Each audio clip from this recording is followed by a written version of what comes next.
E aí, pessoal, sejam todos muito bem-vindos, ou de volta, ou pela primeira vez. Eu sou o professor Pinguim e estamos de volta mais uma semana com aquele bom e velho projeto desse canal de mostrar que matemática tem coisas bonitas, úteis, interessantes, mostrar que as ideias são uma coisa fascinante, a forma de onde elas vieram, e que matemática vai além daquela coisa que só tá lá para cair na sua prova, para atrasar teu diploma, para atrapalhar a tua vida.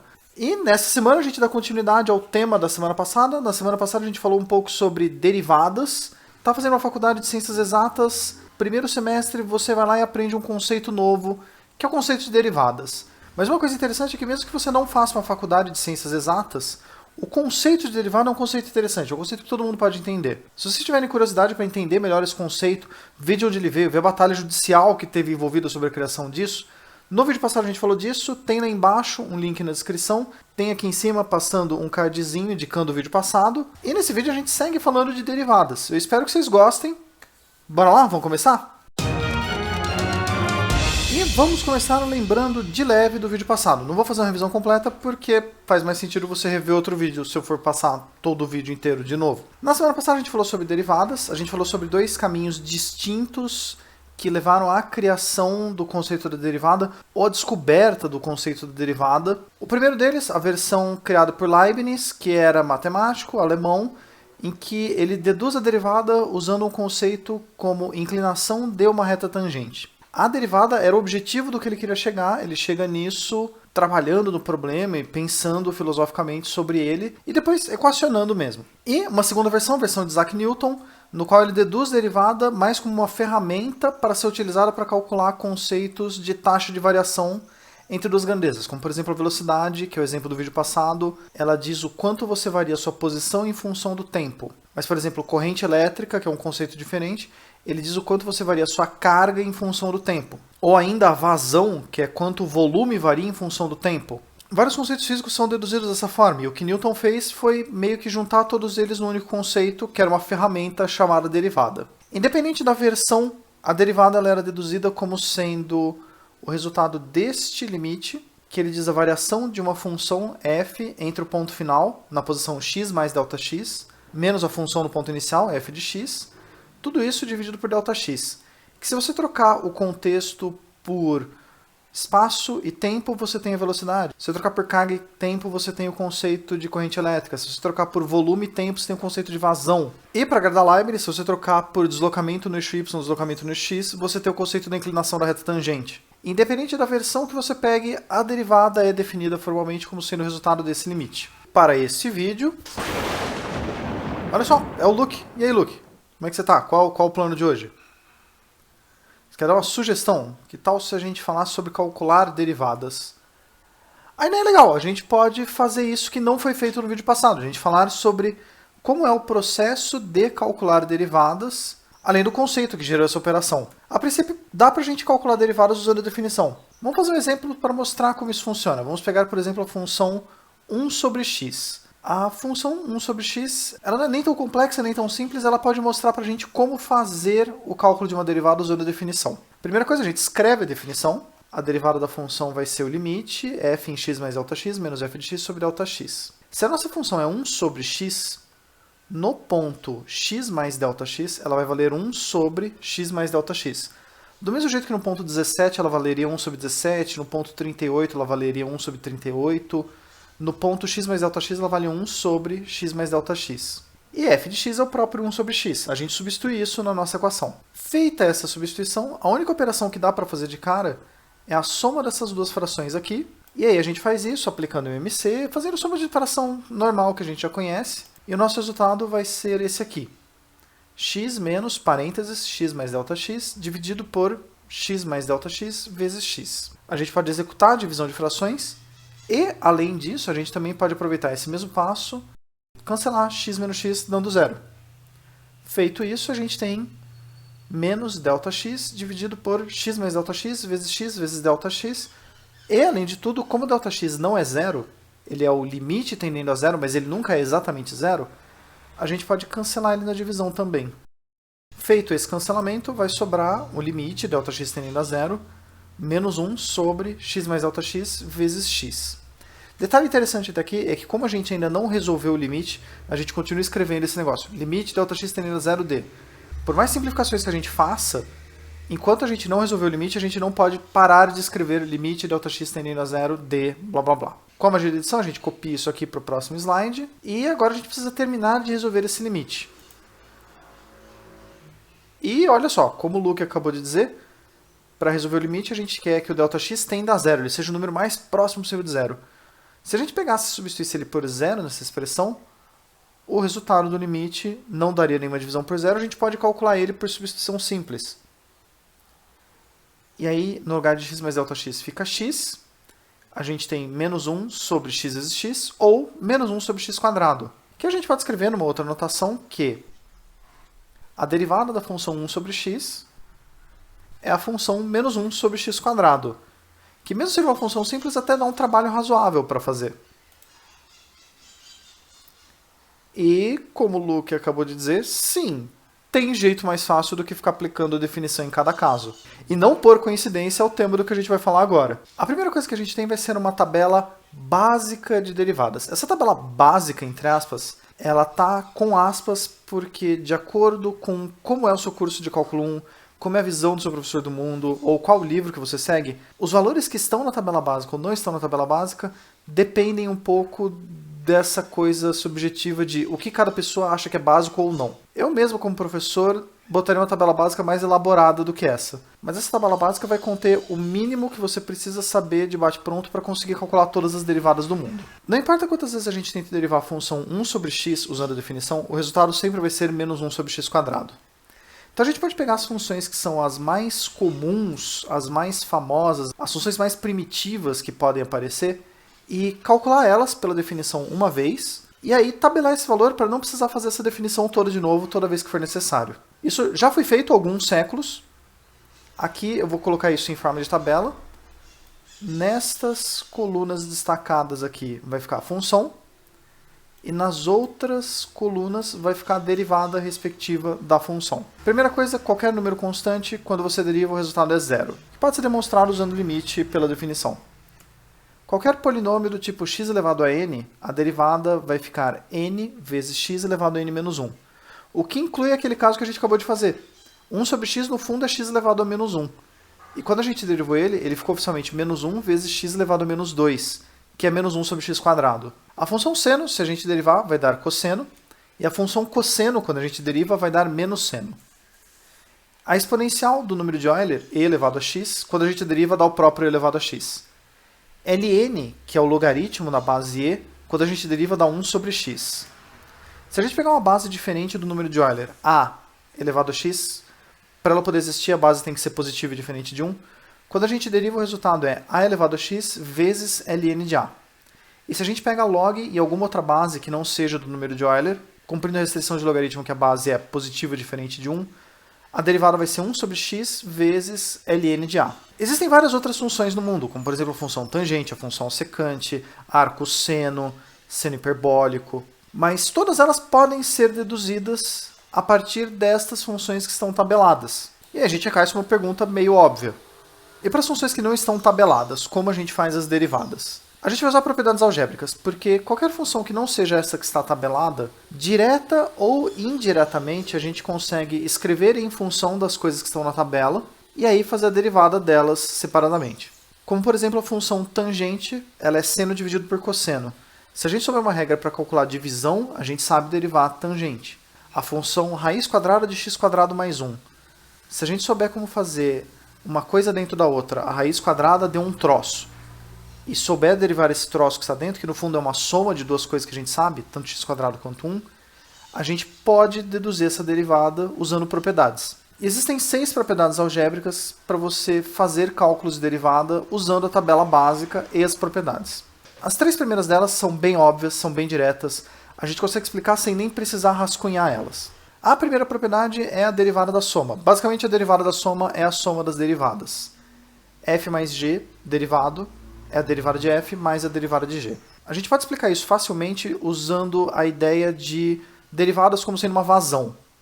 Se você tem um tanque, primeiro, que tem lá um volume f de x e vazão f' de x. E aí você tem um segundo tanque que tem um volume G e uma vazão G' de x. A vazão dos dois juntos, que é quantos litros por segundo estão vazando dos dois tanques, é basicamente quantos litros vazam do primeiro mais quantos litros vazam do segundo, que é literalmente a derivada do primeiro mais a derivada do segundo. A segunda propriedade é análoga para a subtração. A derivada da diferença é a diferença das derivadas, e a explicação dela pode ser dada do mesmo jeito. Pensando em vazões, a vazão da diferença é a diferença das vazões, e isso faz bastante sentido. A terceira propriedade, não tão óbvia quanto a segunda, mas ainda assim bastante fácil de entender. Se você tem uma constante multiplicando a sua função que vai ser derivada, você pode jogar a constante para fora e derivar depois. Pensando em vazões, também é a mesma coisa. Se eu tenho um tanque com volume F e vazão F' de x, e aí eu tenho 6 tanques, todos idênticos, todos com a mesma vazão, a vazão dos 6 tanques vai ser 6 vezes a vazão do primeiro tanque. Isso funcionaria para qualquer número que multiplicasse. Aí a gente entra nas 3 propriedades que não são tão óbvias. A primeira é a derivada do produto. Se eu tenho multiplicação de duas funções, como eu faço para calcular a derivada desse produto de duas funções?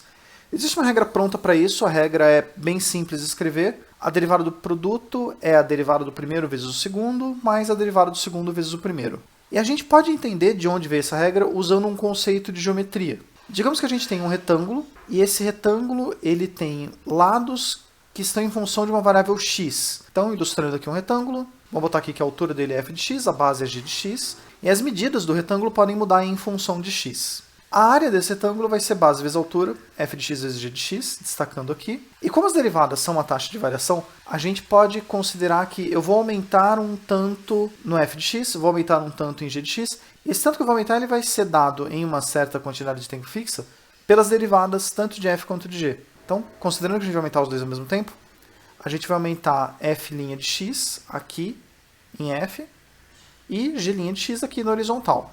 E quando a gente faz isso, a gente faz um incremento na área. A variação da área total a gente pode fazer em 3 partes, recortando aqui. Esse primeiro retângulo comprido que a gente cria em cima, ele vai ter a área que mede base vezes altura. Vai ser g de x na base vezes f de x na altura. Esse segundo retângulo comprido, ele tem uma base g' de x e uma altura f de x. E ele tem aquele retângulozinho lá no canto que ele vai ter base g' de x, altura f' de x. A variação total da área é a soma dessas 3 variações. F' vezes g, g' vezes f e f' vezes g'. A derivada é calculada quando o limite tende a zero. Então, por mais que você tenha um valor pequeno, f' de x ou g' de x, quando você multiplica por uma coisa potencialmente grande como f ou g, esse valor não é desprezível. Mas quando você multiplica dois valores pequenos, os dois valores pequenos multiplicados vão ficar muito pequenos muito rápido. A gente pode desprezar isso, que algebricamente, se a gente fosse fazer dedução teórica, ele acabaria sumindo no limite Δx tendendo a zero. Então a gente desconsidera esse valor como parte da derivada. Então a gente desconsidera esse valor como sendo o aumento da área, porque ele vai ser desprezível no limite. E aí a área que a gente tem que foi aumentada, que é a variação do total, ou a derivada do produto, ele é dado pela derivada do primeiro vezes o segundo, mais a derivada do segundo vezes o primeiro, que não por coincidência é a regra do produto. A variação da área, que é a derivada do que você aumenta em f vezes g, é derivada do primeiro vezes o segundo, mais derivada do segundo vezes o primeiro. Invertendo um pouco o protocolo de todos os livros eles costumam falar primeiro da regra do quociente e depois da regra da cadeia. Eu juro que eu tenho uma razão para fazer a regra da cadeia antes da regra do quociente, e isso vai fazer sentido ainda nesse vídeo. Vamos falar sobre a regra da cadeia. A regra da cadeia ela é uma regra para calcular a derivada de funções compostas. Quando você tem uma função dentro da outra, como raiz de x² mais 1. Você tem uma raiz quadrada e dentro da raiz quadrada você tem x² mais 1. Ou cosseno de 5x. Você tem a função cosseno, dentro dela você tem uma composição com a função 5x. A regra da cadeia em português, ela tem esse nome cadeia, mas ela não vem de cadeia prisão. Ela vem de cadeia no sentido de reação em cadeia. Quando você faz uma ação e ela desencadeia outra, e se tiver uma terceira ela desencadeia uma próxima e assim por diante.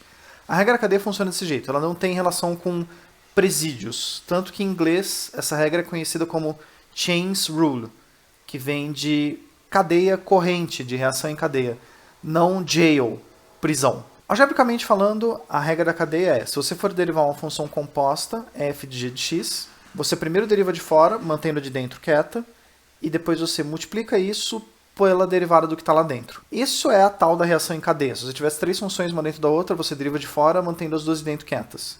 Multiplica pela derivada do que está lá dentro, e isso vai ser a derivada do segundo, deixando o terceiro quieto, e aí você vai ter uma terceira reação em cadeia fazendo a derivada do terceiro. A gente consegue dizer de onde isso veio, mas em vez de usar geometria, a gente vai usar um exemplo prático. Imagina que você tem uma fábrica, ou uma lojinha, ou uma marcenaria que faça mesas de madeira. O custo de produção vai ser dado por dois fatores prioritários. Quanta madeira você usa para fazer cada mesa? Você pode considerar a espessura, número de pernas, entalhes que você faça, e também quanto custa um metro cúbico de madeira. Eu vou equacionar isso usando duas funções. A primeira função eu vou chamar de g de x, ela vai ser quantos metros cúbicos de madeira eu compro a partir de um dinheiro x. E eu vou pegar uma segunda função, f, em função de g, a partir de g metros cúbicos, que eu estou usando a mesma função porque é basicamente inclusive a mesma unidade, ela tem o mesmo significado, ela é a mesma coisa. Quanto vai ser o custo para eu trabalhar esses metros cúbicos de madeira produzindo mesas? Dá para a gente criar uma composição onde a gente tem o preço de produção F em função dos metros cúbicos G, que estão por sua vez em função do dinheiro que eu tenho inicial. Dois fatores podem alterar os custos que a gente tenha nessa produção. O primeiro deles, se a gente tiver uma variação do preço do metro cúbico da madeira. A taxa de variação vai ser uma variação do preço, que é uma derivada, no caso derivada da função G. E além disso, a gente também pode fazer uma variação nos custos de produção de acordo com quanta madeira a gente usa por mesa.